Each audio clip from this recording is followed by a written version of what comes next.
Hi అండి. అందరికీ నమస్తే. అందరికీ వెల్కమ్. ఎలా ఉన్నారు? ఏంటి ఫెస్టివల్ అయిపోయిన తర్వాత ఫెస్టివల్ వీడియో పోస్ట్ చేసినా అనుకుంటున్నారా? అస్సలు టైం దొరకలేదండి. వీడియోస్ అయితే తీసానే గానీ వాయిస్ ఓవర్ ఇచ్చి పోస్ట్ చేయడానికి అస్సలు టైం దొరకలేదు. సో, ఎప్పుడైతే ఏముందండి మన విలేజ్ మూమెంట్స్ మీతో షేర్ చేసుకోవటానికి.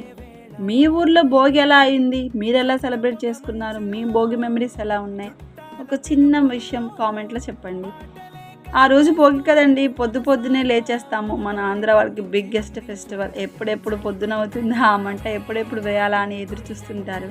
ఆ మంట మనం వేసేటప్పుడు మన చిన్నప్పటి రోజులు గుర్తొస్తాయండి. మన నాన్న మన చేత్తో పట్టుకొని మంట దగ్గరికి తీసుకెళ్ళి వేపివ్వడం. అవన్నీ ఆ మెమరీస్ అన్నీ గుర్తొస్తాయి. పాత friends, school friends, college friends అందరూ కలుసుకుంటాం. ఇది కదా పండగంటే అనిపిస్తుందండి. ఆ ఫీలింగ్ ఇంకెక్కడా రాదు.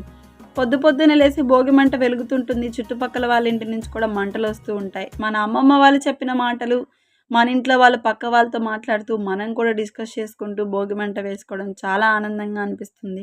పంట పోయిన తర్వాత వచ్చే ఈరోజు రాత్రికి ఒక రిలీఫ్ ఉంటుందండి. ఒక సంతోషం. ఫోన్సు, షోసు, హర్రీసు ఏముండవు. ఒక చెంబు నీళ్ళు, ఒక మంట, ఒక మంచి మాట చాలు. ఈ మంటల్లో పాత కష్టాలు, బాధలు అన్నీ కాలిపోతాయని మన పెద్దల నమ్మకం. ఆ నమ్మకంతో మనం గూడా పాత వస్తువులతో పాటు మన పాత జ్ఞాపకాల్ని, కష్టాల్ని కూడా భోగిలో కాల్చేసి, కొత్త సంవత్సరం మంచిగా రావాలని దేవుడిని కోరుకుంటాము.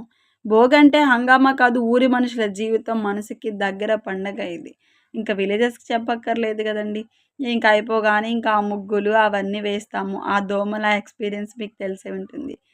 ఇంకా అయిపోయానాకండి టిఫిన్ చేసేసాము. ఇలా మా ట్యూషన్ పిల్లలొచ్చారు. ఏదో సరదాగా వాళ్ళు ఫోటోస్ దిగారు. అది మీతో షేర్ చేసుకుంటున్నాను.